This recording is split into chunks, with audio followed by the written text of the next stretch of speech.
Buenas noches a todos, bienvenidos al directo hoy 7 de octubre. Voy a empezar voy a poneros un vídeo, a ver si me deja la primera parte del vídeo y el tema o lo que se conoce del tema empezó con esta llamada. Estamos hablando de los hermanos Menéndez, ¿eh? Bueno, a ver, aquí estaba, vamos a ponerlo y luego lo iré parando porque lo he hecho, si se oye muy bajito o lo que sea, me lo decís. Esta es la primera llamada. Esa es la primera llamada de emergencias que fue a las 11 y pico de la noche, cuando llegaron presuntamente los hermanos Menéndez al domicilio. Lo vamos a ir parando y vamos a ir viendo. Sorry, tell my parents. Were they shot? Yes. They were shot? Yes. When did they respond? 723 North Elmore Park. What happened?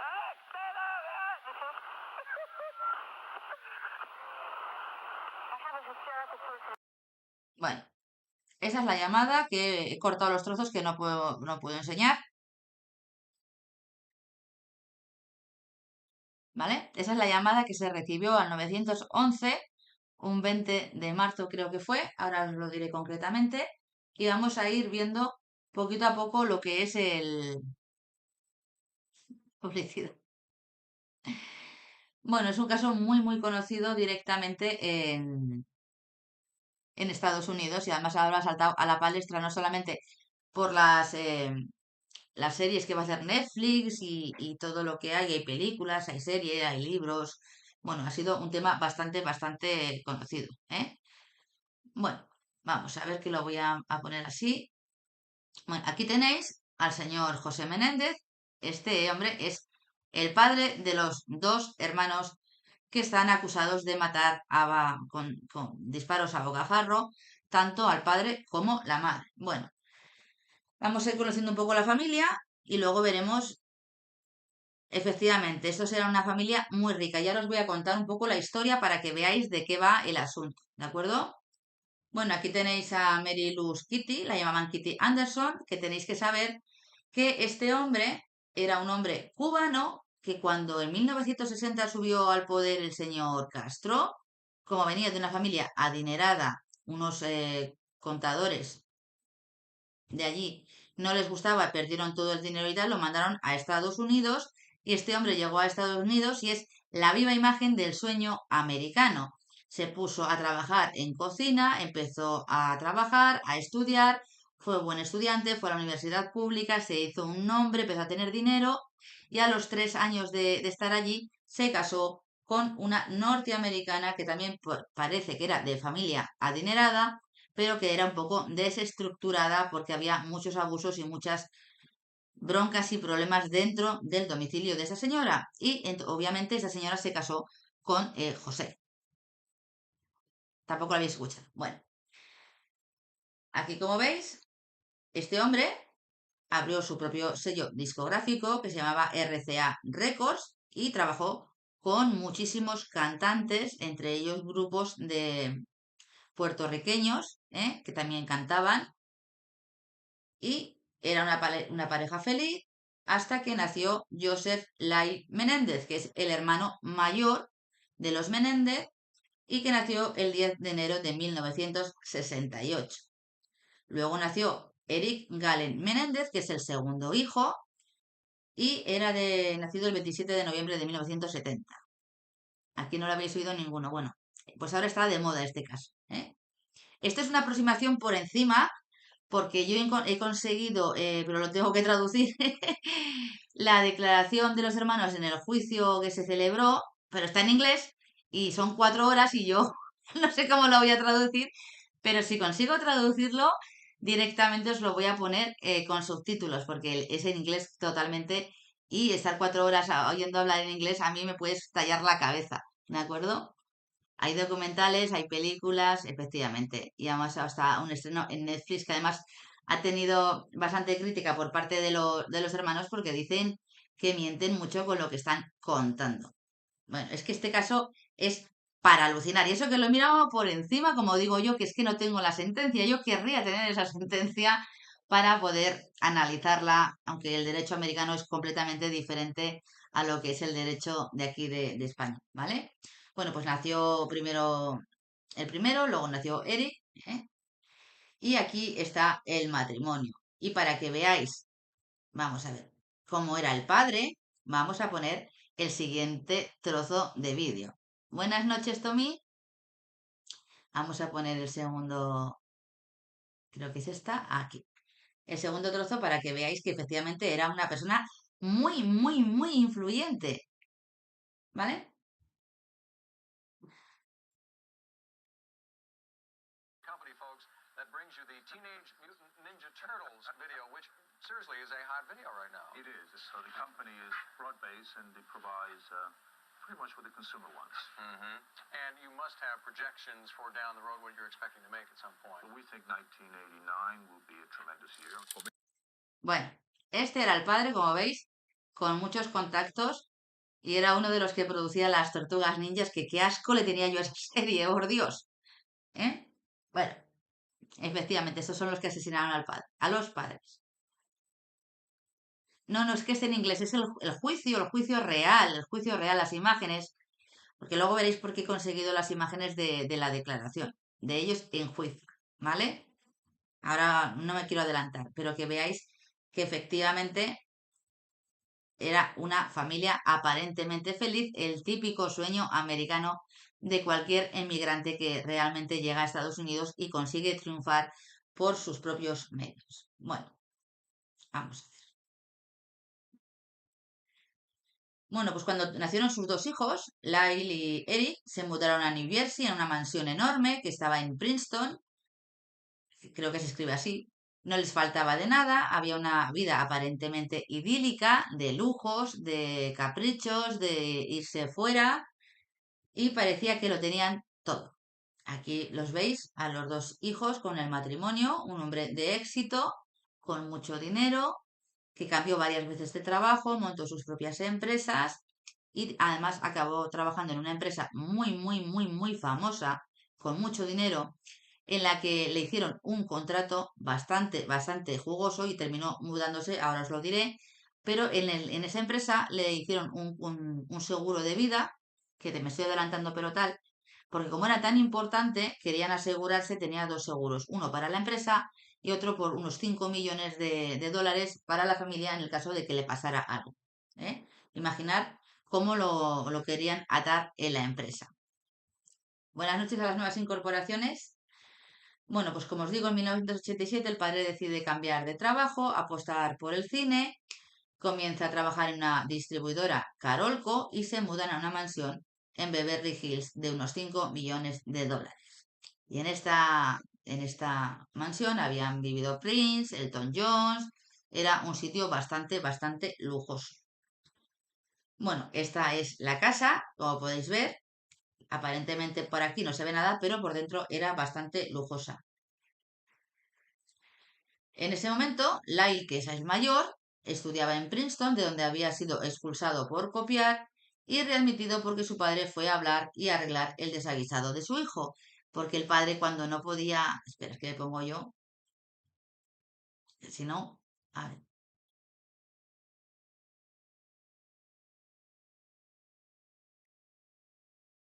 ¿No lo escuchaste, Belén? Bueno, luego lo pongo si queréis otra vez. ¿Eh?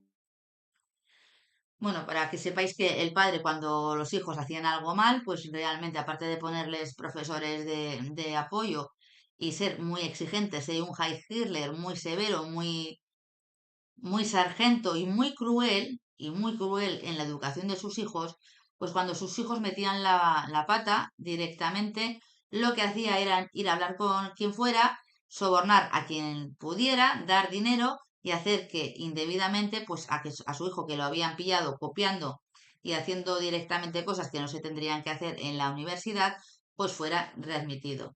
Eric usaba la secundaria en un instituto en la escuela de Calabazas y además los dos eran muy envidiados por sus compañeros debido a su estatus de vida, porque era un estatus de vida acomodada, con altos lujos que se los daban los padres, obviamente, coches de lujo, vacaciones en el extranjero.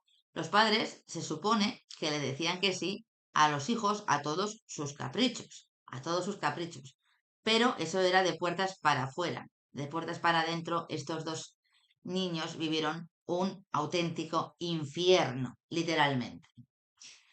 Bueno, pues como os digo, era la viva imagen del sueño americano conseguido por un inmigrante cubano exiliado de la dictadura de Fidel Castro. Todo esto es lo que les pasaba. Bueno, vamos a ponerlo para que lo veáis viendo. Estáis hablando de que hay una película de Bardem. No la he visto. Como veis, coches de alta gama, vacaciones en el extranjero, toda la familia y unos cuadros que eran la familia modelo norteamericana directamente. Buenas noches, Gasóleo. Dulcinea, hola, ¿habéis entrado alguno más? Investigación dice que España es casi otra Venezuela. Ya te digo yo a ti que sí. Bueno, pues eso, de puertas para adentro, porque en realidad este hombre era un dictador, un cacique dictatorial, un exceso severo, exigente y manejaba a la familia con mano de hierro. Buenas noches, Libélula. ¿También ha hablado de este tema? Vale, qué bajo. Bueno, pues este hombre sabía lo que quería y sus hijos tenían que seguir sus instrucciones, hacer todo lo que él quería y como él quería, y si no, había consecuencias y no eran nada positivas, lo que conllevó a una creciente rebeldía de los dos hijos. Eric cometió diversos robos en el Instituto de Calabazas y fue arrestado en multitud de ocasiones. Y aparentemente, pese a todo lo que había en el trasfondo, era una familia idílica, una familia feliz, la típica familia americana. Bueno, el enfado de los hijos va en aumento, el padre era un sargento, déspota cruel y la madre no hacía nada por defenderlos.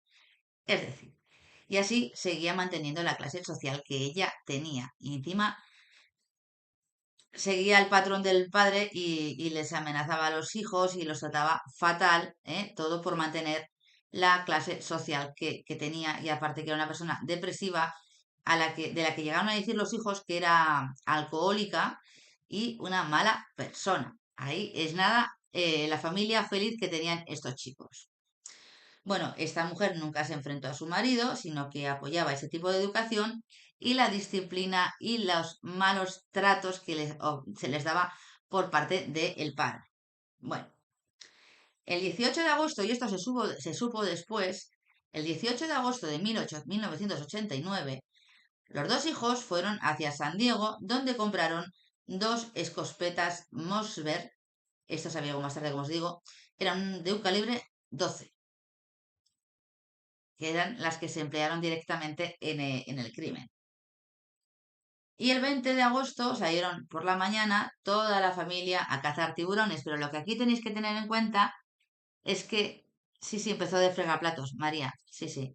Aquí, gente que estuvo allí, que habían alquilado su yate para alquilar, vieron que realmente no era una familia unida, sino que unos estaban en un lado, la otra estaba durmiendo en el camarote porque no se encontraba bien, el padre estaba en el otro lado del yate, porque realmente no era una familia unida. Era la imagen idílica que daban al exterior.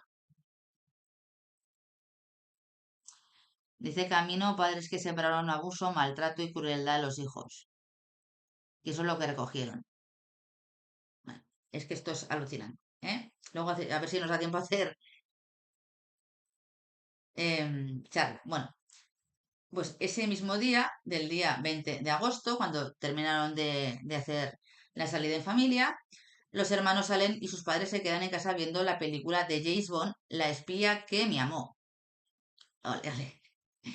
A las 22 horas, los hermanos regresaron a casa con las dos escopetas Mosin que os he dicho, con la intención de asesinar a los padres. Y de forma sorpresiva empiezan a disparar a bocajarro a sus padres, al padre en el salón y a la madre que estaba en el dormitorio durmiendo al oír el ruido, salió corriendo por el pasillo y recibió un disparo, que además se tropezó con su propia sangre y se cayó al suelo, la pobre moza. Bueno, esto es muy heavy, ¿eh? José murió prácticamente en el acto debido a un impacto que impactó en su cráneo y le produjo una semidecapitación. Es que no se podía reconocer el cuerpo. Su madre intentó huir, pero tropezó con su propia sangre, y mientras tanto los hermanos disparaban a todos los lados, produciendo una rotura de múltiples objetos. Una bala alcanzó una de las piernas de la madre, después, aún viva y consciente, le dispararon en el pecho, en el brazo derecho, en la pierna izquierda y en la cadera izquierda. Es que le vaciaron el cargador, básicamente. Una vez que se aseguraron que estaban muertos, supuestamente según lo que se dice en el juicio o en la tesis de la policía, les dispararon varias veces en sus rostros y rodillas para simular un acto de la mafia. Bueno, al padre le vaciaron 6 disparos y a la madre 10. Y yo cuando he visto esto, pues también era mala, también Belén. Yo cuando he visto que al padre le habían dado 6 disparos y a la madre 10, yo considero que la rabia que tenían contra su madre era todavía mayor, porque su madre se supone que era la persona que tenía que haberlos protegido de un monstruo con el que se había casado directamente. Y no lo hizo por estar en una situación privilegiada y tener caprichos y salir a todos los lados. Dejó de proteger a lo más importante, que eran sus propios hijos, que no se iba a quedar una mano delante y otra detrás por muchas influencias y por mucho poder que tuviera su marido, porque a sus hijos los tendría que haber mantenido y a ella también, ¿vale? Bueno, resulta que recogieron con cuidado los casquillos, fueron al lugar donde tiraron las armas, que era Mulholland Drive, es un sitio de allí cerca de donde estaban, de Beverly Hills, y además fueron al cine a ver, muy típico, muy lírico, esto es alucinante, vieron la película Licencia para matar, después de haber matado a sus padres. Bueno, después regresaron a su casa para limpiarse y cambiarse de la ropa manchada de sangre y salieron al cine para tener coartada.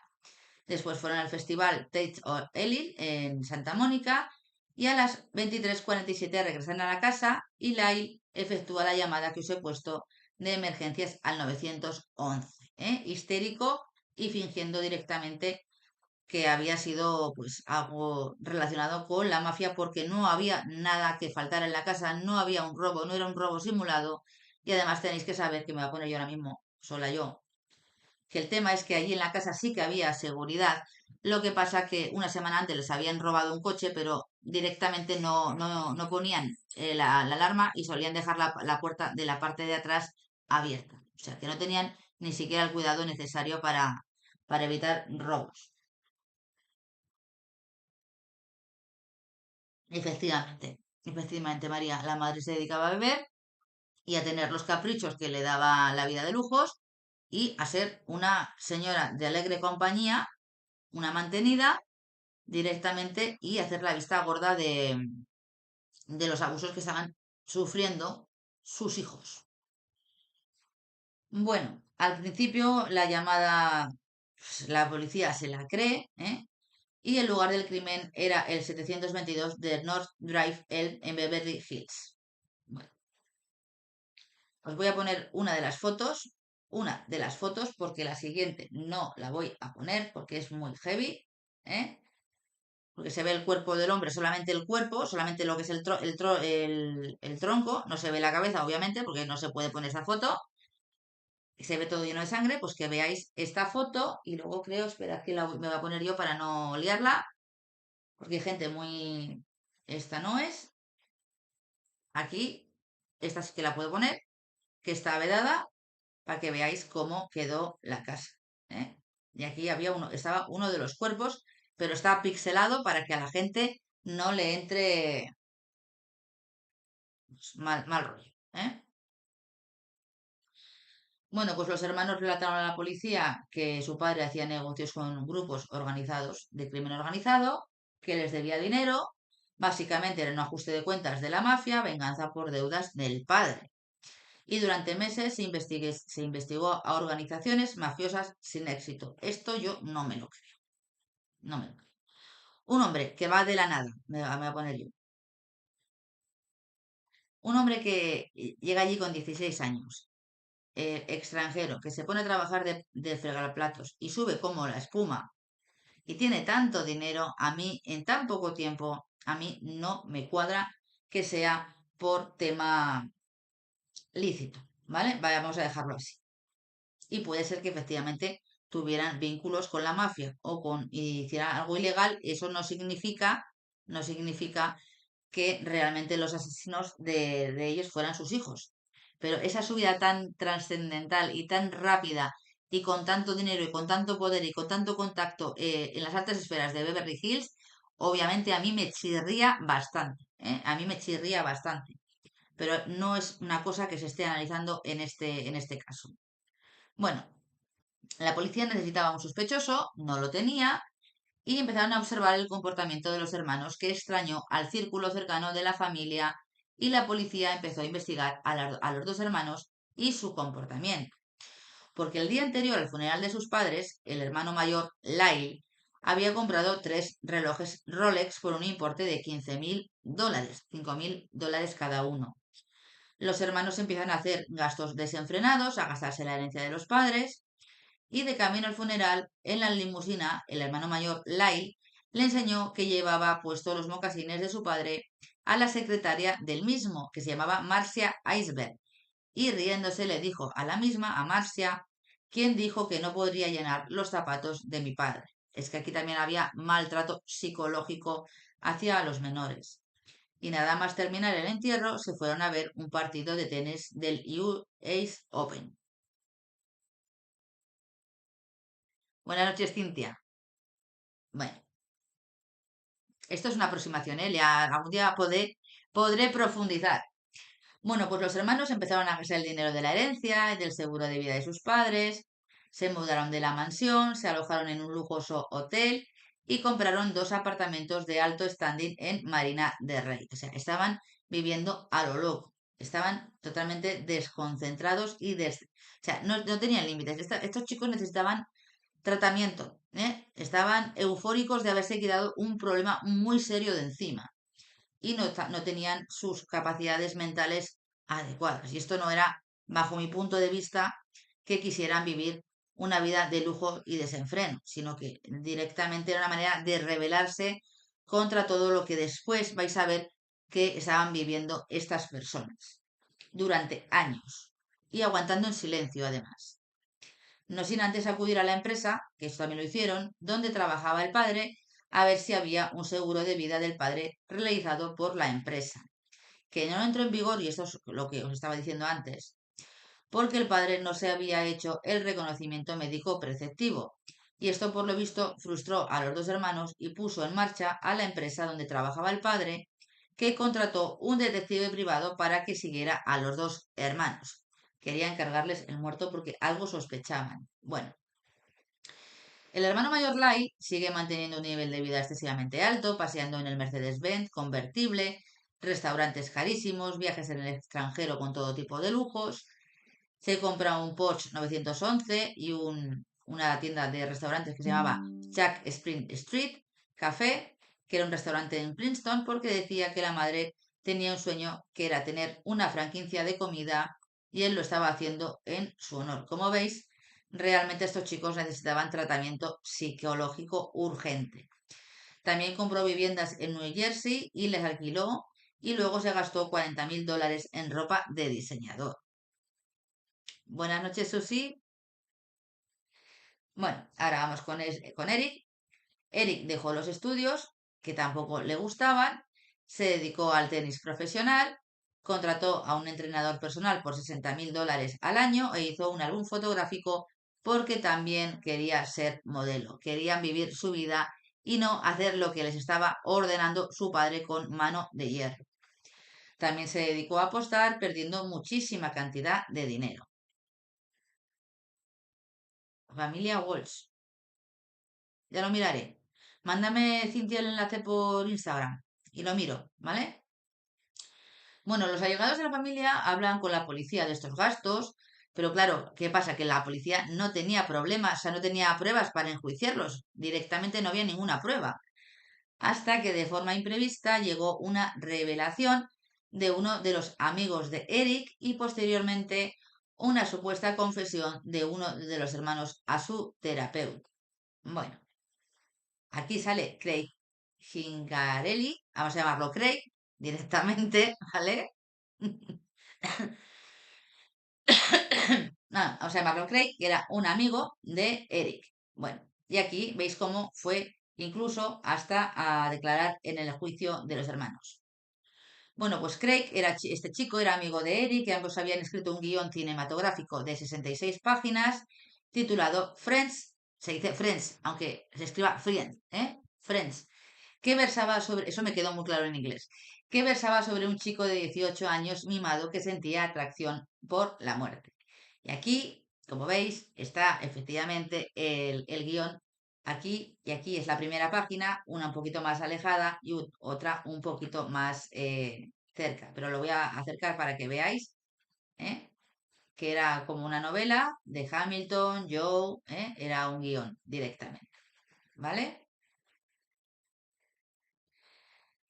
Y luego está la segunda escena, ya os diré de qué iba. ¿eh? Bueno, está todo en inglés, pero que lo veáis. En la primera escena, que era esta de aquí, la primera escena, se leía un testamento con una cantidad ingente de dinero y en la segunda escena, que es esta de aquí, ¿vale? Pues se mataba a los padres con la finalidad de quedarse con ese dinero. Parecía un guión de cine y nadie sospechaba que iba a hacerse real, ni siquiera la madre que había ayudado a mecanografiar el guión. Bueno, pues Craig, que era el amigo de Eric, fue a la policía a comunicar este hecho y a confesar que Eric le había confesado que había matado a sus padres. Lo que nadie supo si era verdad o no, o se lo había inventado el amigo directamente. Entra en juego una tercera persona también, que es otro presunto testigo de que efectivamente existía ese guión y que lo había leído, que es Philip Kearney. Bueno, este hombre recordaba haber leído el guión y tenerlo en su poder, pero cuando fue a buscarlo no estaba donde él consideraba que tenía que estar. Y esto no era suficiente hasta que finalmente llegó otra prueba más contundente, ilegal, ilegítima y que yo considero que anularía todo y absolutamente todo el procedimiento. Bueno, pues llegó otra prueba más contundente para imputar a los hermanos por homicidio agravado por el tema de parentesco. Bueno, y llega este señor, Jerome Ociel, que era el terapeuta, era el psiquiatra o el psicólogo de uno de los hermanos Menéndez, de Eric, ¿vale? Sabéis que los psicólogos y los psiquiatras tienen también secreto profesional. Y este hombre, obviamente, terminó perdiendo el título y la licencia para poder ejercer, y ahora veréis por qué. Bueno, el 31 de octubre de 1989, Eric llama a su terapeuta, Jerón Ociel, porque se sentía muy presionado, estaba muy nervioso, no aceptaba lo que había pasado, estaba carcomiéndole el remordimiento por dentro y termina confesándole que tanto su hermano como él habían matado a sus padres. Y este hombre graba la sesión en una cinta pensando que Eric no se iba a poder oponer porque había una autorización para grabar las sesiones directamente con los pacientes y eso lo sabía Eric, pero Eric pensaba que no iba a poder utilizar la cinta porque hay una cláusula de confidencialidad entre paciente y terapeuta, que se tenía que haber callado. Bueno, y vulnerando esa cláusula y el secreto profesional, el buen doctor no se le ocurre otra cosa que contarle lo de esa sesión a su amante llamada Judalon Smile. Y el doctor tenía la confesión grabada. Pues cuando esta mujer, Judalon, se enteró de la confesión que le había dicho, rompiendo el secreto profesional, el psicólogo, fue a la comisaría más cercana a contar y a relatar que Eric había confesado ser autor del crimen junto a su hermano. Con lo cual, como esa noticia ha sido sacada de una manera ilícita, ilegal y vulnerando un secreto profesional entre paciente y terapeuta, yo entiendo que esa prueba es nula de pleno derecho y todo lo que viene después también. Pero es que este juicio fue la leche, la hostia en vinagre. Perdonad, es que de verdad yo alucino. Esta señora es Judalon, que también fue a juicio. Bueno, pues se crespó tanto la situación que esa señora tuvo que salir a dar una rueda de prensa para desmentir que hubiera oído las cintas, sino que esa señora lo único que había hecho era haber escuchado a su amante decirle y romper el secreto profesional de que un paciente le había confesado el crimen de sus padres y que lo tenía grabado en cinta. Cintas que no podían utilizar porque estaban bajo el secreto profesional entre paciente y terapeuta. Bueno, pues entonces se entera Lyle, el hermano mayor, va a la consulta del terapeuta amenazándolo, por lo que en ese momento se pensó que había quedado sin efecto la cláusula de confidencialidad, cosa que no es cierta. Cosa que no es cierta porque la confidencialidad es entre paciente y terapeuta, entre Eric y el psicólogo, y su hermano no tiene nada que ver ahí, es un tercero ajeno a esa relación. Bueno, el 8 de marzo Eric fue arrestado en Beverly Hills mientras conducía un coche de alta gama y empiezan a aparecer los primeros titulares mientras Lyle está fuera del país jugando un torneo de tenis en Israel. Y Eric fue arrestado el 11 de marzo. Y ahora os voy a poner otro trozo de la grabación. Y lo pongo un poquito más alto si queréis para que se oiga.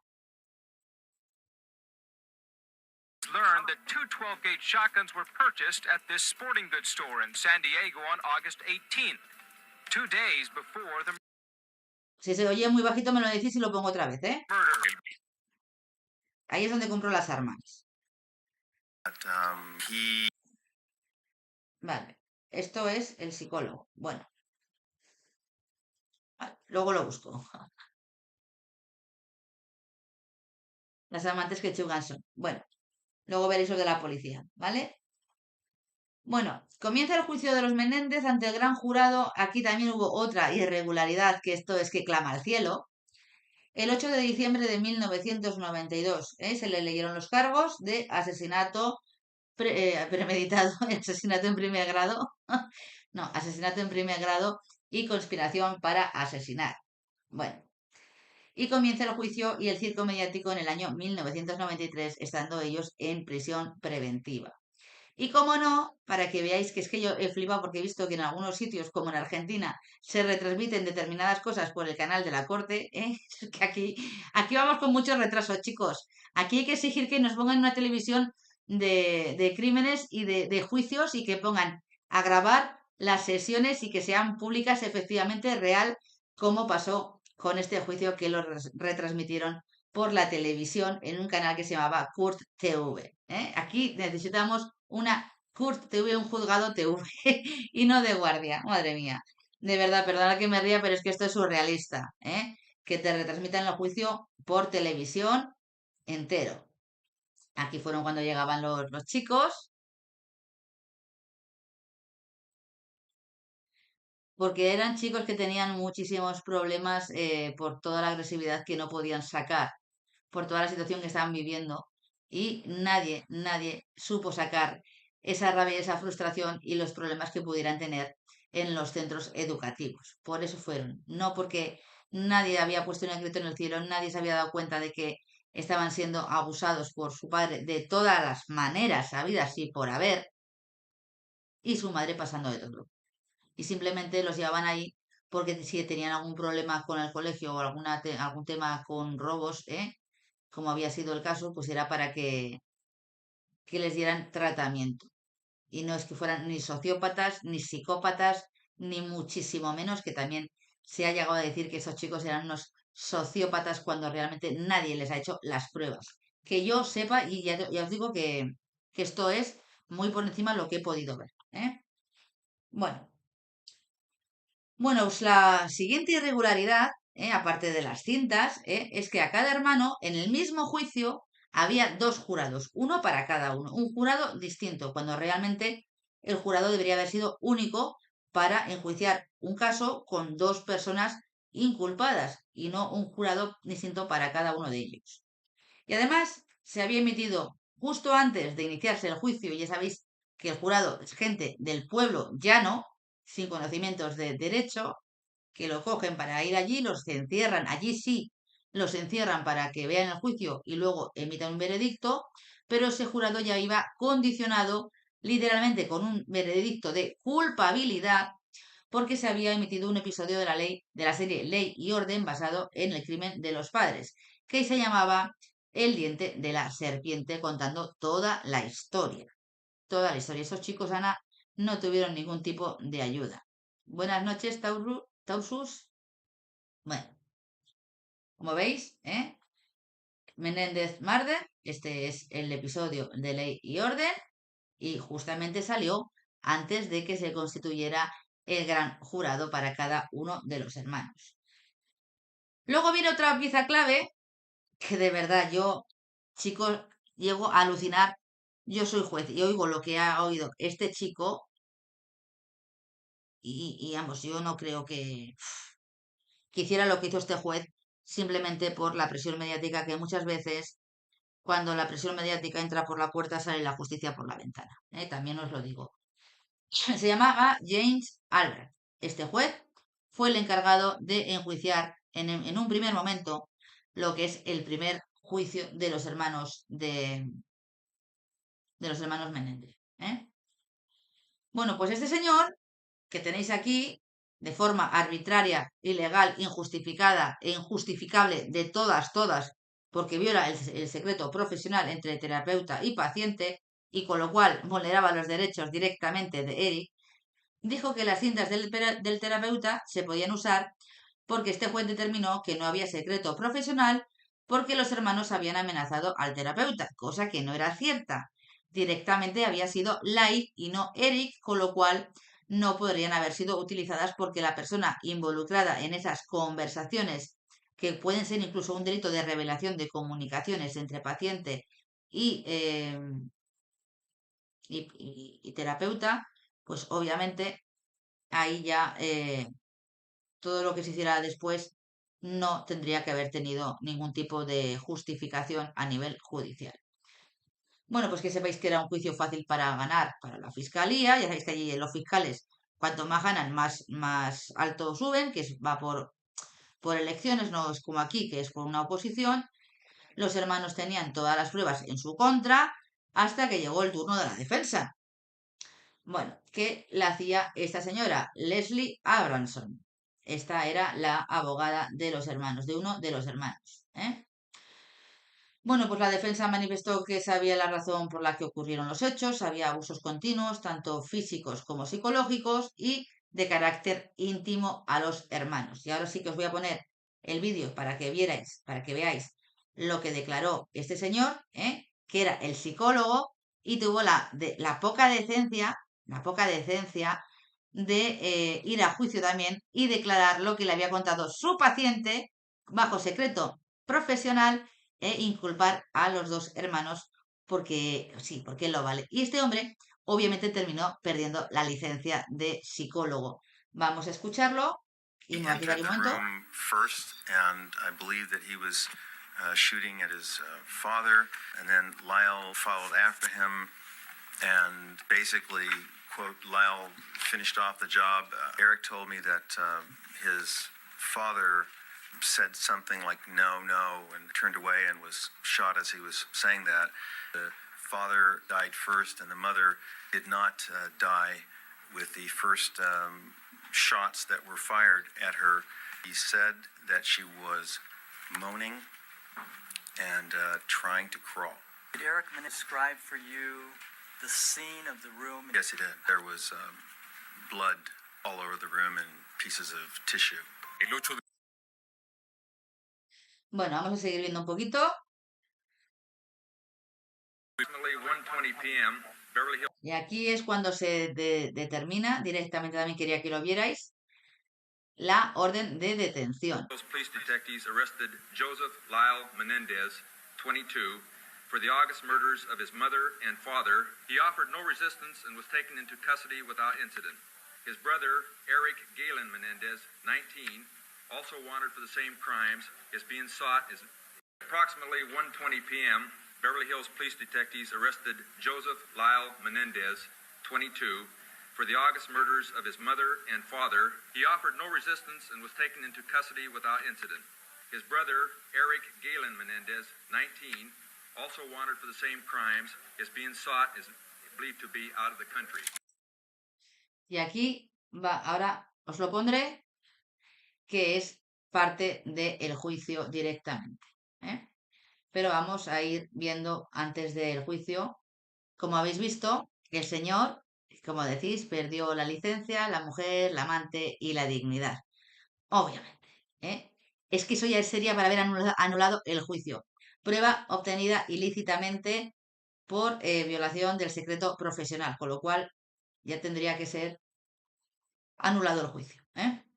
Bueno, pues la defensa, ahora os lo voy a poner para que lo veáis y lo podáis seguir. Directamente me voy a poner yo también para que me veáis un poquito. La defensa manifestó que sabía la razón por la que ocurrieron los hechos. Abusos continuos, tanto físicos como psicológicos y de carácter íntimo. También subió al estrado un primo para explicar que con 12 años, y ahora luego lo veréis, ya se lo había dicho Eric, que su padre le obligaba a masajear los genitales, sus genitales, los del padre, y le hizo prometer que nunca se lo contaría a nadie.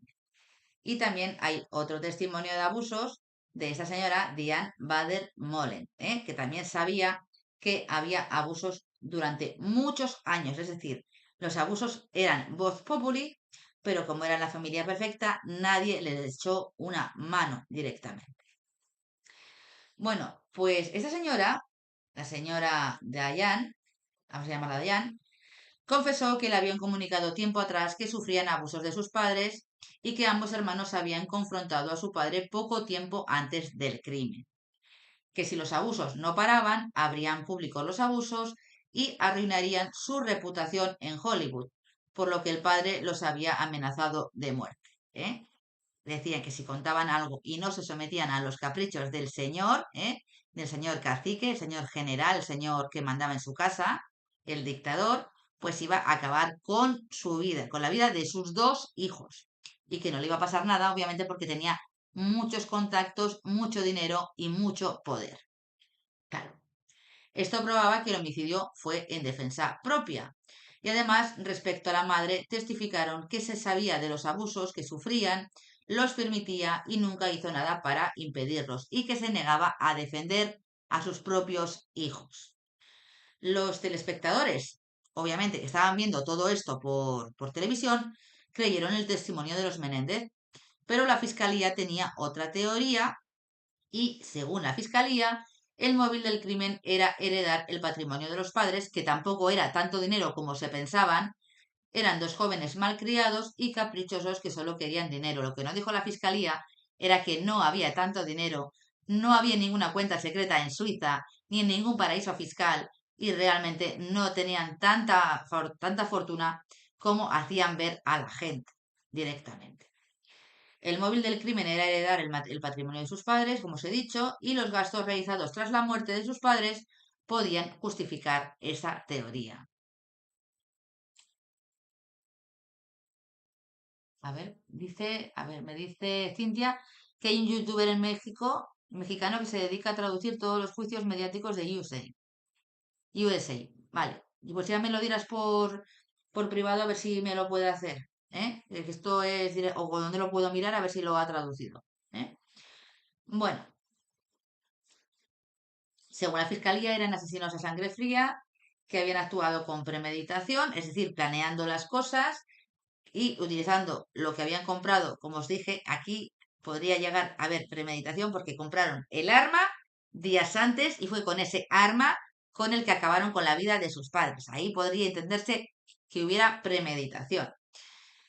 Bueno, dice, esto se puede acreditar con la compra de las armas, las 2 escopetas, porque eran unas escopetas especiales directamente que tenían determinado mecanismo de disparo. Entonces, eran muy específicas, unos casquillos muy específicos que no encontraron, pero por el agujero de la bala pudieron decir qué tipo de arma había sido el arma del crimen. Buenas noches, Conten. Bueno, hubo 2 teorías, o el abuso o el móvil económico. Y el jurado no pudo llegar a una conclusión y tuvo que realizarse un nuevo juicio. El mismo juez de antes, el que había dicho que sí que se podían utilizar unas cintas vulnerando el derecho al secreto de las comunicaciones entre paciente y terapeuta, decidió entonces privar del derecho de defensa a los hermanos. No tuvieron un juicio justo, no tuvieron el derecho a defenderse, no permitió que fueran televisados para que la gente, como estaba dividida, unos a favor y otros en contra. ¿De qué me suena esto? Daniel Sancho, unos a favor y otros en contra. Pues obviamente no permitió llevar el nuevo juicio ante la gente que quisiera directamente. Ya está, Erika. No permitió que se televisara, no permitió llevar al nuevo juicio el tema de los abusos, porque decía que no había pruebas de los abusos, obviamente, y prohibió a la defensa tratar la mayor parte de sus argumentos, incluyendo el testimonio del primo y otros testimonios que avalaban los abusos cometidos por por el padre y cometidos por la madre. Y ahora vais a ver esos abusos, ¿eh? Quiero que lo oigáis. Y me va a quitar yo. Right, And at the same time, you were lying while you were crying. Is that correct? right. We fired lots, many, many times, and there were just glass, and you could hear things breaking, and you could hear the ringing noises from the booms, and there was the smoke from the guns. I was shooting as I went into the room. I just started firing. What was in front of you? My parents. What was it that happened after the shooting ended? I heard a noise from my mom. And what was your reaction to that noise? I just ran out of the room. Ahora vienen escenas fuertes, comentarios fuertes. Os lo digo para que estéis preparados, ¿eh? Porque esto que le pasó a estos chavales es heavy, no lo siguiente. I ran around and shot my mom. The only question in this case is why did these killings occur? There is no issue as to who killed Jose and Mary Louise Menendez. Why they were killed is what the focus of all of our evidence will be on. Eric Menendez was the son of wealthy parents. The origin of this killing was a lifetime of abuse. What do you believe was the original? Como veis, aquí el móvil del crimen sí importaba. Sí importaba. Y no era el dinero. Originating cause of you and your brother ultimately winding up shooting your parents? Me telling Lyle that my dad had been me. Did your father have sexual contact with you? Yes, we would be in the bathroom and have sex with him. He used objects, a toothbrush, and some sort of shaving utensil brush. Did he try to anally penetrate you with something else? He did. Did you ask him not to?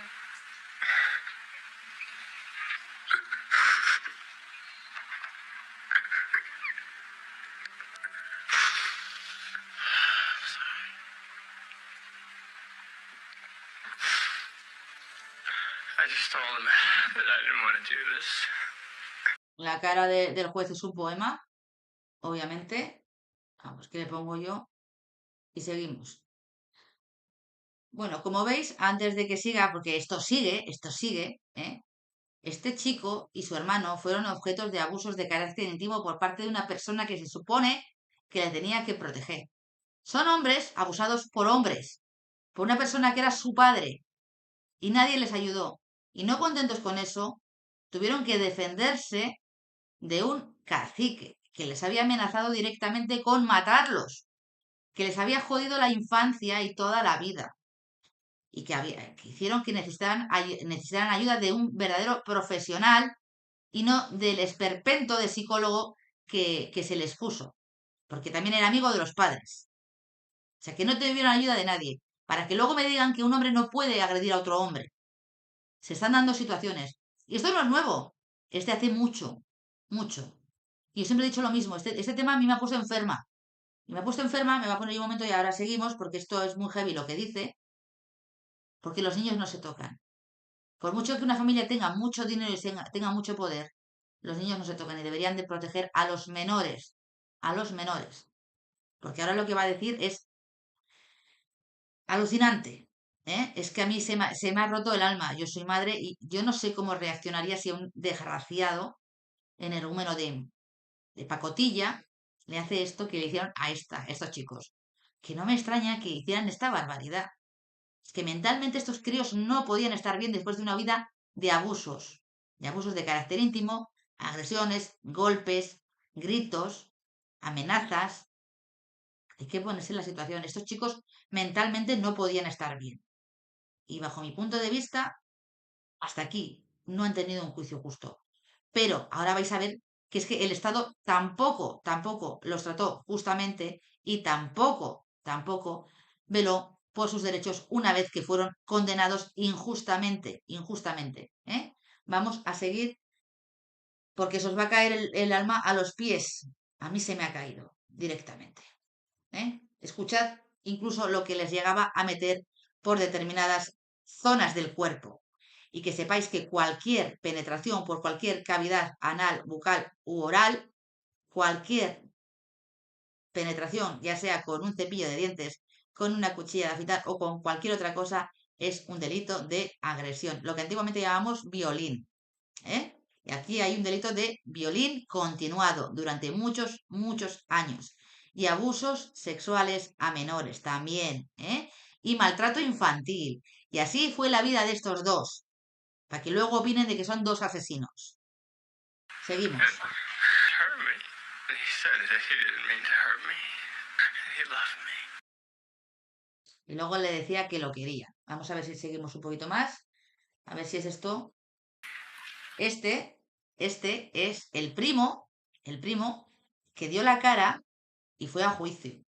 Y dijo exactamente lo que vais a oír en el primer juicio que se celebró. His father was massaging his... Did he use that word? Yes, he did. He wanted to know that if this happened to every kid. I do remember very specifically was him asking me to make a promise to him never to reveal that to anybody. Y luego decían que no había directamente pruebas de los abusos. Bueno, esto ya lo veremos después. Como podéis ver, me voy a poner yo. Como podéis ver, había pruebas más que suficiente. El testimonio de los menores, lo único que tendrían que haber hecho era haberle hecho un informe médico, un examen médico, y ahí se vería si sí o si no. Había gente que lo estaba diciendo, el primo, otra persona, los críos tendrían que haber hecho informes para determinar si realmente habían sido abusados o no. A nivel psicológico, esos críos tendrían que estar destrozados, porque la persona que los tenía que proteger no los protegió. Y la otra persona que tenía que protegerlos tampoco, es que es aberrante. Y esto se podía haber acreditado. Bueno, pues el juez, como os digo, pues decidió que en el segundo juicio, porque no se pusieron de acuerdo, pues esto no se podía llevar otra vez a juicio, porque había mucha presión mediática, salió en todos los titulares de prensa, a ver si lo puedo sacar ahora, a ver si os lo puedo poner. A ver, ¿dónde estaban? Os lo voy a mirar en un momento.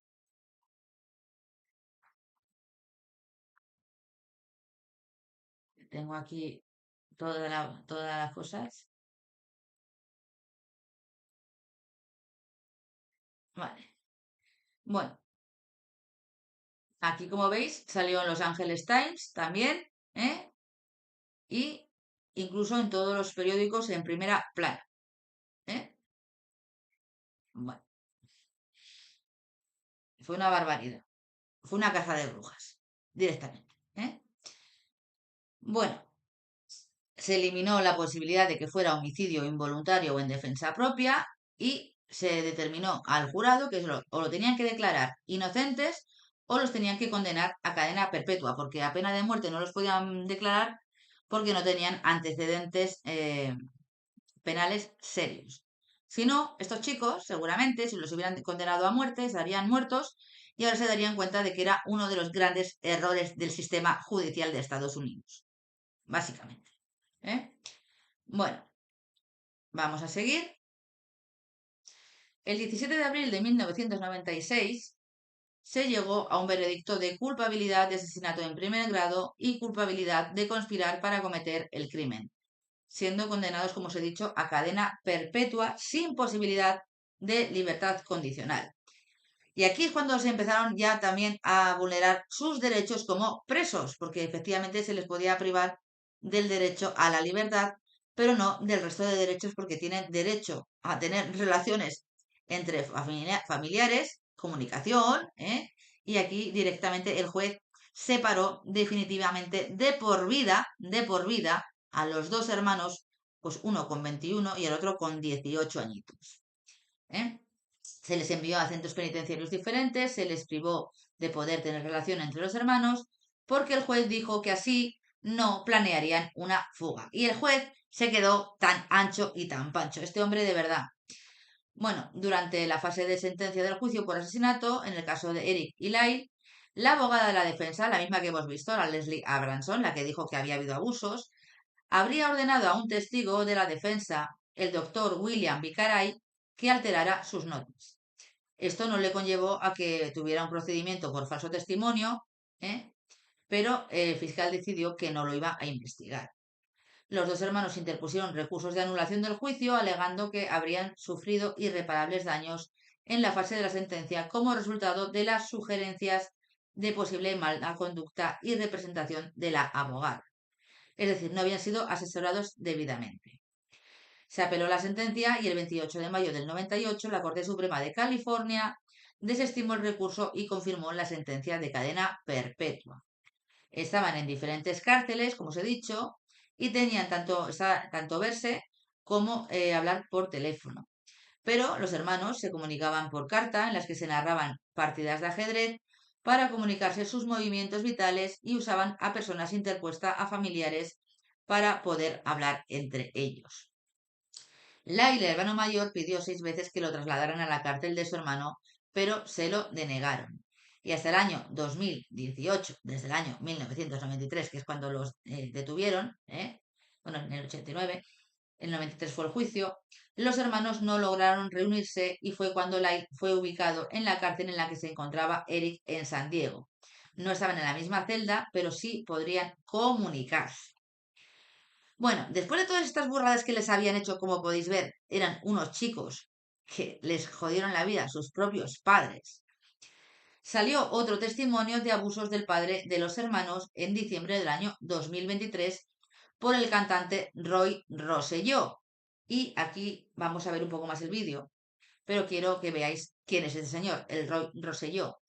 Este hombre era ex integrante de la banda Menudos de Puerto Rico, que estuvo trabajando en la discográfica del padre, del señor Menéndez, ya sabéis que es RCA Records, y mantuvo que su manager y José Menéndez abusaron de manera íntima de él entre 1983 y 1984, cuando tenía 14 años de edad. En una visita a la mansión de los Méndez, vio a sus hermanos que estaban incómodos y que ni siquiera se querían sentar cerca de su padre. O sea, directamente esos críos le tenían pánico, horror a su padre y pánico y horror a su madre. Estaban viviendo un infierno durante toda su vida, cosa que psicológicamente tiene que afectar mucho, mucho. Yo no entiendo cómo un psicólogo no pudo ver las señales de alarma de dos adolescentes o de un adolescente que era abusado tanto física como psicológicamente como físicamente por sus progenitores. Aberrante. Se queda corta la palabra. Bueno, pues este chico, Roy, pese a ser menor, el señor Menéndez le dio una copa de vino, cosa que no pueden beber los menores en Estados Unidos hasta los 21 años. Luego se sintió mareado, con lo cual el vino tendría que tener alguna sustancia psicotrópica, sumisión química, perdió la conciencia y se despertó y vio que este señor lo estaba llevando a su cuarto, donde abusó de manera íntima de él. Violín, Vamos a ver, quiero que lo veáis, porque esto salió en los medios de comunicación para que luego digan que esta familia, estos chicos, se lo habían inventado y que solo querían el dinero del padre. Alucinante, cuando menos. Me siento en la mesa de comedor y estaba otro Menéndez sentado en la mesa con la mamá. Ahí Carlos empezó a hablar con José Menéndez y lo otro. Y Menéndez me sirve una copa de vino. Y yo no sé qué tenía esa copa de vino. Ahí yo comencé a marearme, comencé a ver todo nublado, comencé a ver todo desenfocado. Ahí yo sentí a alguien cargándome. Y esa persona era José Menéndez, que me estaba cargando y me estaba llevando para el cuarto de él. Para yo sentía cuando él me estaba pegando. Fue horrible. Fue horrible. Yo estaba en Brasil y yo sabía que eso estaba dentro de mí, una cajita negra, estaba guardado eso dentro de mí. Que en algún momento yo sabía que yo iba a explotar y yo lo iba a sacar para afuera, pero yo en ese momento yo no estaba preparado. ni psicológicamente, ni mentalmente. Yo no estaba preparado. Y yo lo siento mucho, porque quién sabe, con mi testimonio en aquella época, ellos no hubieran pasado lo que están pasando hoy. Bueno, como veis, no es que se lo estuvieran inventando los niños para justificar lo injustificable del asesinato de sus padres, sino que eran dos verdaderos depredadores, ¿eh? Uno por hacerlo y la otra por consentirlo, tanto a sus hijos como a terceros, porque si lo hizo a sus hijos, a este cantante, seguramente lo haría a más personas bajo la sumisión química, porque a sus hijos los tenía acojonados y no podían decir nada. A los demás los suministraba bebidas alcohólicas con sustancias psicotrópicas y era un monstruo que está mejor muerto que vivo, bajo mi punto de vista, ¿vale? Que a los niños no se les toca. Bueno, entonces, en este punto,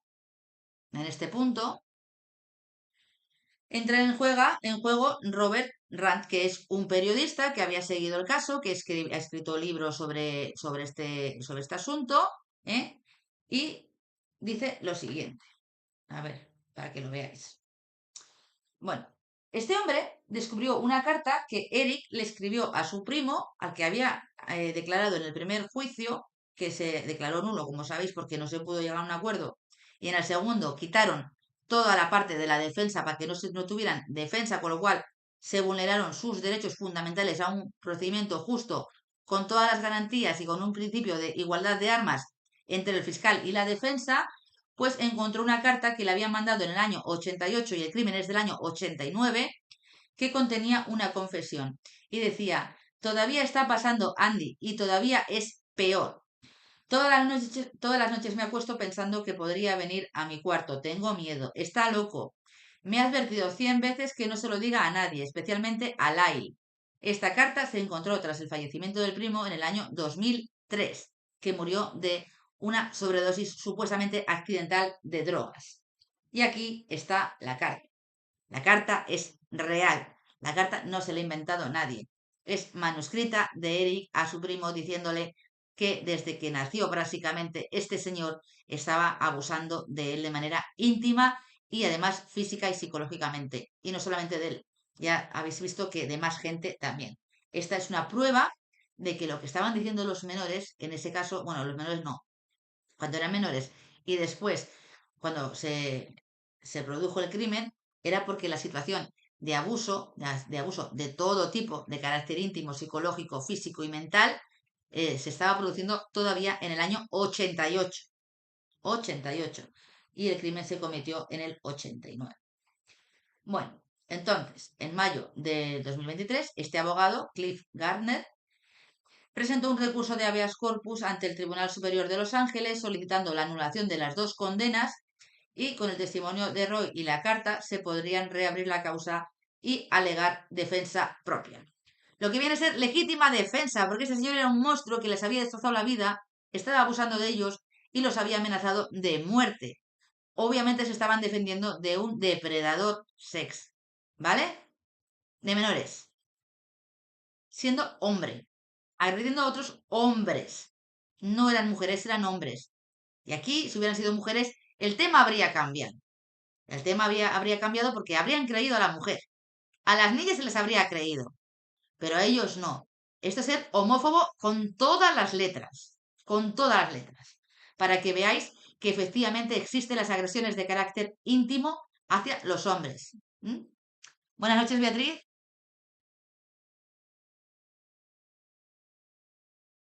Están todavía vivos. Llevan 35 años en prisión por un delito que no han cometido. Uno de los grandes errores del sistema judicial de Estados Unidos, para que luego digan que la justicia no se equivoca. Bueno, también aparece Mark Geracos, el abogado de los hermanos, le dijo a la revista People que estaban cautelosamente optimistas con lo que estaba pasando. Y el exfiscal de Los Ángeles, Dimitri Gorin, y otros expertos juristas, entre los que se encontraban Neama Ramani, calificaron las nuevas pruebas como más de lo mismo. No querían que se reabriera el caso.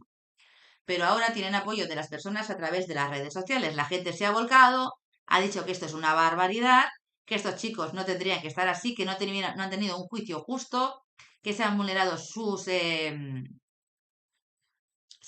todos sus derechos, y que se tiene que repetir el juicio con todas las garantías y poder contar la historia real tal cual ocurrió, no teniendo en cuenta la presión mediática, iba a decir atmosférica, la presión mediática de la época que hizo que no tuvieran un juicio adecuado y que realmente lo que querían era un cabeza de turco para meter directamente a 2 chavales en la cárcel de por vida y dar un escarmiento porque eran un asesinato de alguien con mucho poder y con mucho dinero. Eran los típicos niños pijos, malcriados, que habían acabado con sus padres para heredar la fortuna cuando realmente no era así.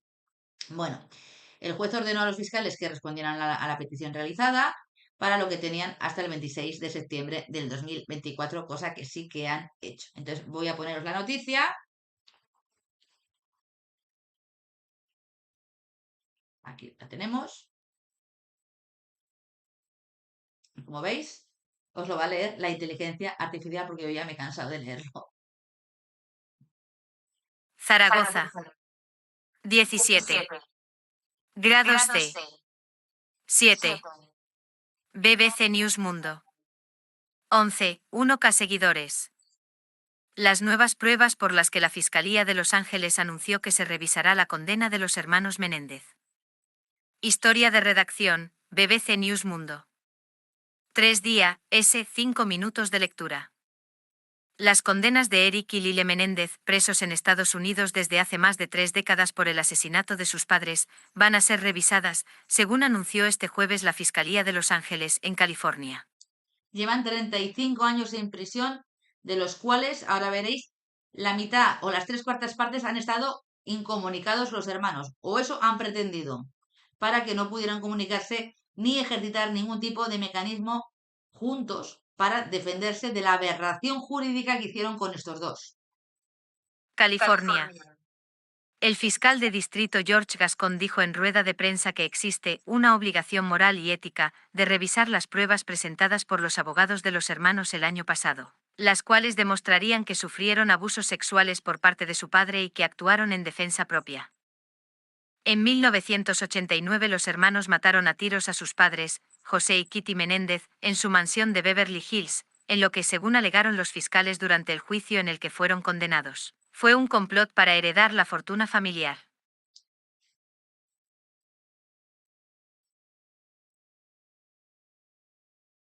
Zaragoza. Espera, se me va esto.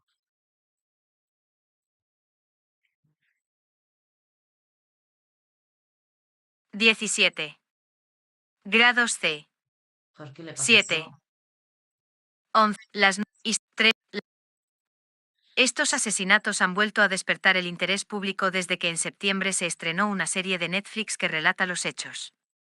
Cuando fueron detenidos los hermanos, los fiscales dijeron que los asesinatos estaban motivados por la codicia. Según ellos, en los meses posteriores a la muerte de sus padres, los hermanos gastaron gran parte de su cuantiosa herencia en relojes Rolex, coches y propiedades de lujo antes de convertirse en sospechosos. Estas acusaciones, realizadas en un juicio televisado, hicieron que el caso cobrara gran notoriedad en Estados Unidos. En el primer juicio al que se sometieron los hermanos en 1993, en el que los abogados defensores presentaron pruebas de que estos habrían sido abusados sexualmente por su padre durante años, el jurado no pudo acordar un veredicto. En un segundo juicio celebrado en 1996, a los abogados no se les permitió presentar la mayoría de esas pruebas, y los hermanos fueron declarados culpables y condenados a cadena perpetua sin libertad condicional. Lyle Menéndez tenía 21 años y Eric Menéndez 18 en el momento de los asesinatos. Las nuevas pruebas. Entre las nuevas pruebas que se están examinando ahora está una carta de 1988 que presuntamente Eric Menéndez le habría enviado a su primo Andy Cano, en la que, como la que os he contado, que hace referencia a los abusos de su padre. He estado tratando de evitar a papá. Todavía está pasando, Andy, pero es peor para mí ahora. No puedo explicarlo. Tiene tanto sobrepeso que no soporto verlo. Nunca sé cuándo va a pasar y me está enloqueciendo, dice la carta que, según el abogado de la defensa, escribió Eric unos meses antes del crimen. Cada noche me quedo despierto pensando en que va a entrar. Necesito sacar eso de mi mente, añade Eric en la carta, que no se conocía en el momento de los juicios. Andy Cano testificó en los juicios de los hermanos Menéndez que Eric le había hablado de los tocamientos inapropiados de su padre. Cano murió en 2003 de una sobredosis accidental. Otra prueba que ha salido a la luz recientemente es el testimonio del exintegrante del grupo musical Menudo, Roy Rosselló, quien asegura que fue abusado por José Menéndez cuando era adolescente. Entonces Menéndez era vicepresidente ejecutivo de RCA, el sello discográfico con el que había firmado la popular banda juvenil de origen puertorriqueño. Según la cadena CBS News, socia de la BBC en Estados Unidos, Rosselló afirmó en una declaración jurada en 2023 que cuando tenía 14 años visitó la residencia de los Menéndez en Nueva Jersey. Después de que le sirvieran una copa de vino, sintió que perdió el control sobre su cuerpo, lo llevaron a una habitación y allí José Menéndez lo violó. En su declaración afirma que no fue la única vez. A estas nuevas presuntas pruebas, se suman las que se conocieron durante el primer juicio a los hermanos, en el que varios de sus familiares testificaron a su favor. En el segundo juicio, el juez no permitió los testimonios y las pruebas de la defensa sobre los supuestos abusos cometidos por José Menéndez con sus hijos, así que los acusados solo contaron con sus propios testimonios para su defensa. Además, el juez descartó la posibilidad de declarar a los hermanos culpables de homicidio involuntario en base en los supuestos abusos que sufrieron, con lo cual dejó al jurado con solo dos opciones: condenarlos por asesinato o declararlos inocentes y dejarlos en libertad. La revisión del caso. Sobre las nuevas pruebas, el fiscal del condado de Los Ángeles, George Gascon, dijo en rueda de prensa que ninguna de estas informaciones ha sido confirmada. Y señaló: no estamos en este momento preparados para decir ni que creemos ni que no creemos esa información. Pero estamos aquí para decir que tenemos la obligación moral y ética de revisar lo que se nos está presentando. Añadió que su equipo no estaba diciendo que hubo algo malo en el juicio original. Según el fiscal, una revisión del caso podría dar lugar a una nueva sentencia o a un nuevo juicio y anunció que hay una audiencia fijada para el 26 de noviembre. Gascon dijo que su oficina ha recibido una gran cantidad de llamadas luego del estreno de la serie Monstruos, la historia de Lyle y Eric Menéndez en Netflix. La serie ha causado controversia. Los familiares de los hermanos dijeron en una declaración conjunta que Lyle y Eric fueron victimizados por este grotesco show. Además, desde la cárcel y a través de una carta publicada en X por su esposa, Eric Menéndez cuestionó la producción al día siguiente de su estreno y dijo que es una calumnia desalentadora. Creía que habían quedado atrás las mentiras y las representaciones ruinosas de Lyle, que crean una caricatura de Lyle basada en mentiras horribles y descaradas que abundan en la serie, señaló. Solo puedo creer que lo hayan hecho a propósito. Con gran pesar digo que creo que Ryan Murphy, creador de la serie, no puede ser tan ingenuo e inexacto sobre los hechos de nuestras vidas como para hacer esto sin mala intención, agregó el menor de los hermanos. El creador de la serie, Ryan Murphy, se ha defendido y ha descrito la reacción negativa de la familia como predecible. El jueves, la estrella de la televisión y las redes sociales Kim Kardashian expresó su apoyo a los hermanos, avivando aún más el interés popular por el caso. No son monstruos. Son hombres amables, inteligentes y honestos, afirmó Kardashian, quien hace unos días visitó a los hermanos en la cárcel. Bueno. Voy a ir cerrando. Esto ya no tiene arreglo. Estos chicos llevan 35 años en la cárcel por un delito que no han cometido.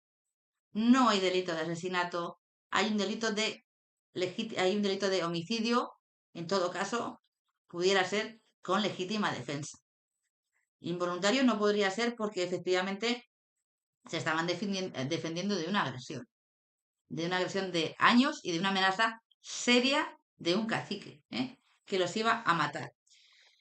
Bueno, que sepáis que desde el ingreso en prisión, ambos hermanos, como os he dicho, se casaron, habéis visto que están casados, a pesar de que el estado de California, y esto, agarraron los machos, porque eso va contra los derechos humanos fundamentales de la persona, no permite las visitas conyugales para los condenados de por vida por asesinato. Es decir, hasta les prohíben tener relaciones y ya no pueden prohibirles casarse, pero no pueden tener relaciones íntimas con sus parejas. En enero del 97, Lai se casó con una amiga por correspondencia con quien mantenía contacto postal desde hacía mucho tiempo, que se llamaba Anna Erickson, que era exmodelo, y el matrimonio terminó, según los informes, en menos de un año después de que ella descubriera que le engañaba dirigiéndose por escrito a otras mujeres, que es la única manera, no fue con premeditación. Lo que no querían eran acabar muertos ellos o que siguieran directamente abusando de ellos de manera íntima y que en una de esas agresiones Eric acabara muerto, aplastado por el padre o reventado por dentro, directamente. Uno 18 y el otro 21. Beatriz. Bueno, más tarde, en noviembre del 2003, Lyle, que tenía 35 años desde los 21 que estaba en prisión, se casó con Rebecca Snett, editora de una revista de 33 años de edad, de Sacramento, en una ceremonia en el área de visitas de la prisión de máxima seguridad Mule Creek State Prison. Lyle y Rebecca se conocían postalmente, según los informes, desde 10 años antes de su compromiso. Bueno, en 1997 Eric también se casó a través de una ceremonia telefónica en la prisión estatal de Folsom. En el 99, de 28 años, cuando tenía 28 años este hombre, Eric, se casó en segundas nupcias con Ruth Tammy, de 37, en la prisión estatal, la misma en la de Folsom, en una sala de espera de la cárcel. Tammy indicó, que es la mujer de Eric, que nuestro pastel de bodas fue en Twinkie, improvisamos, fue una ceremonia maravillosa, hasta que lo tuve que dejar. Fue una noche muy solitaria, ni siquiera les dejaron tener un encuentro íntimo. También ha salido una entrevista en la ABC en el año 2005 de Tammy, la esposa de Eric, que afirmó que su unión de 6 años con su esposo es algo que ha soñado durante mucho tiempo, está súper enamorada y algo muy especial que nunca pensé que tendría. Además, Tammy también publicó un autolibro en el año 2005 titulado Nos dijeron que nunca lo lograríamos, mi vida con Eric Menéndez, que está en inglés. Aunque Eric dijo al programa de Larry King que se había editado en gran medida el libro. También hay una entrevista en la revista People de Tammy, que declara que no tener relaciones sexuales en la vida es difícil, pero no es un problema para ella. Tengo que estar físicamente separada, pero estoy emocionalmente ligada a Eric. Mis amigos no lo entienden, y Tammy señala también que ella y su hija de 10 años de edad conducen las 150 millas de donde ellas viven hasta la prisión cada fin de semana para ver a Eric, a quien a su hija se refiere como papá, porque también fue adoptada por Eric en la cárcel. Y ya para terminar, con respecto a la sentencia de cadena perpetua sin libertad condicional, Eric, que también le han hecho muchísimas entrevistas, ha declarado que Tammy es la que me hace seguir. No puedo pensar en la sentencia. Cuando lo hago con una gran tristeza y un miedo primitivo, que es como entrar en un resfriado. Me asusta mucho simplemente que no haya llegado a un acuerdo. Eric trabaja como conserje nocturno y comparte una celda de 6 por 9 pies con otro preso. Y a partir del 2008, desde 1993, que fueron ya condenados directamente, ambos están bajo el sistema del Departamento Correccional y Rehabilitación, y Lyle estuvo detenido en la Mule Creek State Prison de Ioane, donde está Eric, porque lo trasladaron directamente. Ya esto ya no, ya en el año 2018 pudieron estar juntos, no en la misma celda, pero sí en la misma prisión, con lo cual pueden tener contacto. O sea que se han pasado desde que los detuvieron en el año 89 hasta el 2018 sin poder verse entre los hermanos. Y todo por uno de los grandes fallos del sistema judicial de Estados Unidos, que lo único que querían era un cabeza de turco, tener una sentencia ejemplarizante de 2 jóvenes por un sesgo clasista, racista y homófobo de la época en la que se tuvo que juzgar a estos 2 chicos, y estos 2 chicos han pasado toda su vida en la cárcel, llevan 35 años que nadie se la va a devolver por un error judicial consistente en un juez que no permitió que se defendieran, con lo cual no tuvieron un juicio justo. El juicio no es que tuvieran que revisarse la sentencia con las pruebas, es que se tiene que hacer un nuevo juicio, se tiene que declarar inocente a estas personas del delito del que venían siendo enjuiciadas, que es asesinato premeditado, asesinato en primer grado y conspiración para asesinar, y el Estado de Los Ángeles, California, tiene que indemnizar a estos dos con muchísimo, muchísimo dinero por haberles privado de la libertad, del derecho a tener comunicaciones entre ellos, del derecho a tener una vida. Y no hay dinero que pague semejante burrada, porque los años que han pasado en prisión nadie se los va a devolver. Y ahora uno tiene 50 y el otro tiene 47. Los mejores años de su vida en un centro penitenciario por defenderse de un depredador sexual.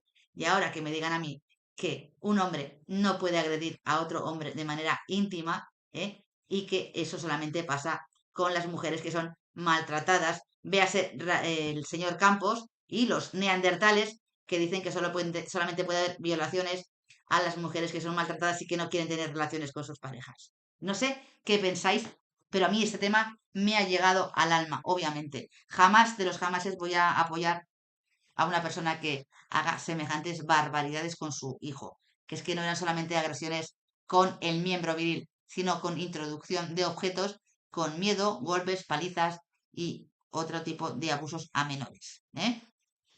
No sé cómo lo veréis, pero yo este tema está poniendo a la luz, está sacando a la luz directamente lo que es las agresiones de carácter homosexual a determinados miembros de la familia, y que se sepa que efectivamente hay abusos sexuales entre personas del mismo sexo dentro de la familia y fuera de la familia.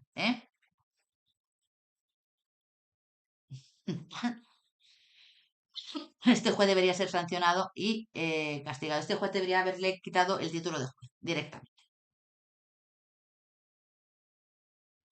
Lo ideal hubiera sido denunciarlo y... No, a ver, una persona que tenía muchos contactos, mucho poder en la época, no era tan fácil, la ideología era de otra manera, no iban a creer a los niños, era un tío con mucho poder y los críos sabían que nadie les iba a hacer caso. Dieron la voz de alarma, se lo comentaron a una señora, se lo comentaron a su primo, pero nadie iba a creerlos, porque era la familia idílica, la familia típica americana, el sueño americano. ¿Quién se iba a creer, teniendo una vida de lujos directamente, que esta familia estaba viviendo, esos niños estaban viviendo ese infierno? Porque de cara a la galería eran los mejores. El psicólogo parece ser, mirar, perdió la licencia por lo que la perdió, pero la tenía que haber perdido porque un psicólogo tendría que haber visto signos de agresión sexual en un menor. Lo tenía que haber visto. Lo único que tendría que haber sido haber hecho un test y haber escuchado al menor. Y no haber puesto el cronómetro, la grabadora, y cuando se terminara la hora directamente, vete para tu casa. Y luego le cuento a tu padre y a tu madre lo que me has contado. Porque el secreto profesional brillaba por su ausencia. Y luego la madre también a su terapeuta decía que sus hijos eran unos sociópatas y que se atrancaba la puerta durante las últimas semanas de vida porque pensaba que le iban a hacer algo. Cuando había estado toda la vida aguantando y permitiendo que le hiciera eso su marido a sus hijos.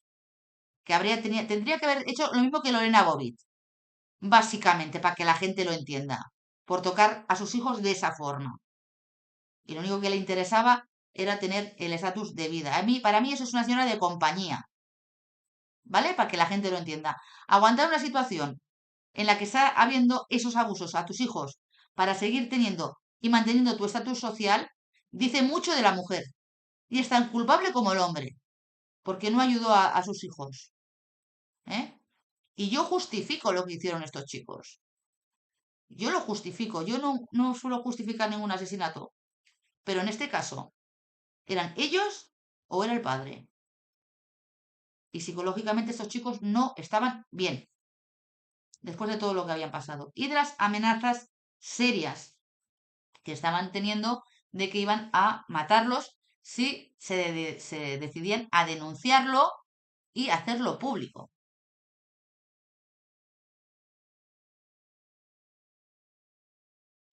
Dice Cecilia que el poder está por encima de la justicia, el poder, por desgracia, está por encima de todo, hasta el día en que llega el maldito poder.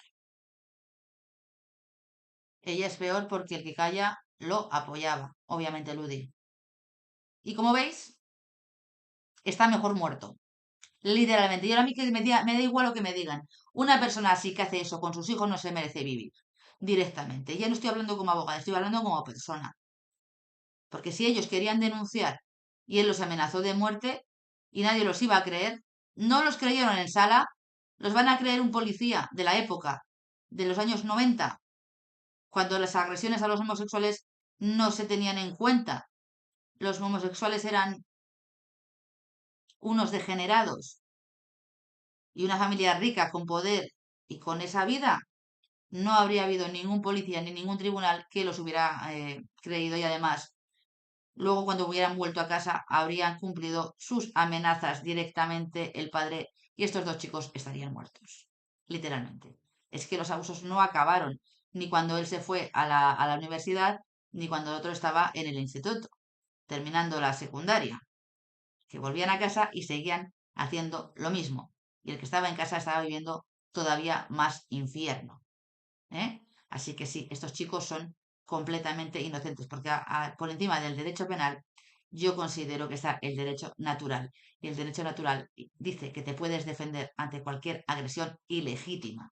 Y aquí había muchas agresiones ilegítimas, tanto a nivel penal como a nivel natural. La supervivencia prima sobre cualquier tipo de derecho que establezca el hombre. Y eso es lo que yo pienso. Es la indefensión aprendida. Ahora, si una mujer denuncia, al hombre se lo llevan detenido. Pero si denuncia un hombre a un hombre, hay que verlo. Que no sé si se lo llevan detenido o no, dependiendo si sangre o no. Y luego se juzga en un juzgado normal. No está dentro del ámbito de la violencia de género. Y las agresiones de carácter íntimo a las niñas están muy reguladas, pero las agresiones de carácter íntimo a un niño no están tan reguladas como las niñas, porque sigue habiendo un sesgo homófobo, aun por mucho que digan, y siempre se va a proteger a la mujer, pero no directamente a los hombres, que son víctimas de agresiones por parte de hombres o víctima de agresiones por parte de mujeres, que habéis visto que hay mujeres que matan a los hombres. Esperad un momento. Dice que vale, me va a poner algo en el Instagram. Voy a cerrar esto y voy a poner el Instagram. Vamos a ver. ¿Me lo vas a mandar por mensaje, María? ¿Mari Carmen? A ver.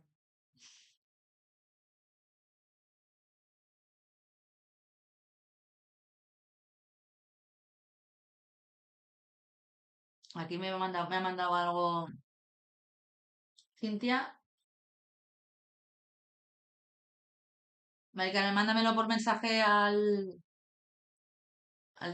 y lo miro, ¿vale?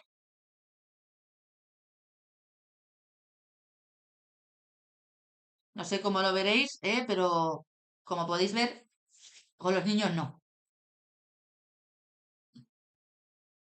Dice Ana que hemos pasado de un extremo a otro, que no hay equilibrio entre esos casos. Pero que este tema está sacando a la luz que hay hombres que abusan de los hombres. Directamente. A ver, ¿dónde está el ratón? Para que lo pueda ver. Aquí. A ver.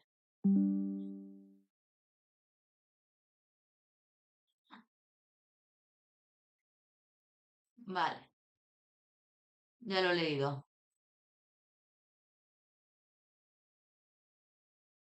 Ya me ha llegado, Mari Carmen. ¿Vale? Entonces, a mí, que tres neandertales digan que un hombre no puede abusar de otro hombre porque tenía los calzoncillos puestos, es que es para hacérselo mirar,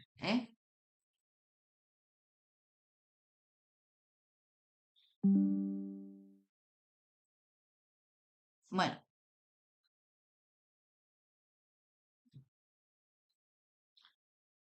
Porque una agresión empieza antes de la penetración, no para que haya agresión y penetración, es que ya el tocamiento en sí, o la intención y la amenaza, ya supone una intimidación ambiental, y tocar determinadas partes del cuerpo, aunque no haya penetración, ya es suficiente para decir que es un tipo de agresión.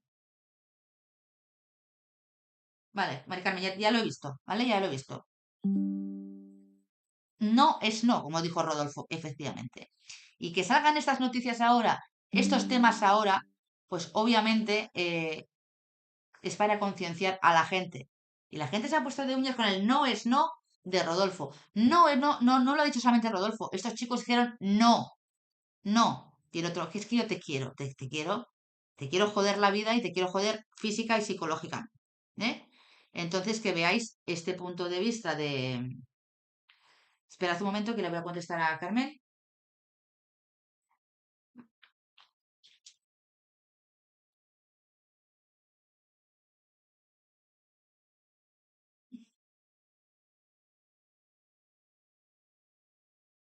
Dice Camino que yo creo que si se lo explicaran a verdaderos neandertales lo entenderían, pero ellos no, ¿eh? Ellos no.